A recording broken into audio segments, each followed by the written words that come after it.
Bəzi insanların əlləri niyə daim soyuq olur? Bir çox insan üçün bu sadəcə hava temperaturu ilə əlaqəli deyil. Psixologiyada bu hal bədənin fərqində olunmayan daxili stresə verdiyi reaksiya kimi izah olunur.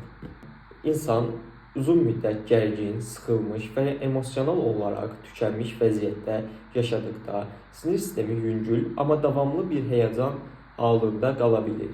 Bu zaman bədən təbii olaraq qanı və istiliyi daxili orqanlara gedir. Əllər isə buna görə normaldan daha soyuq qalır. Bu, daxili stresə verilən səssiz və fiziki bir reaksiyadır. Çox narahat olan, ifadə olunmamış duyğuları daşıyan və ya daim gərginlik içində yaşayan insanlar bunun fərqinə varmadan bu vəziyyəti tez-tez yaşayırlar. Əllər stres anında, dərin düşüncələrdə, emosional narahatlıq hiss etdikdə və ya kənardan sakit görünməyə çalışarkən belə soyuya bilər. Zamanla soyuq əllər insanın içində saxladıqlarının kiçik bir əksi ola bilər. Əlbəttə, əllərin soyuq olması həmişə psixoloji səbəbdən olmur.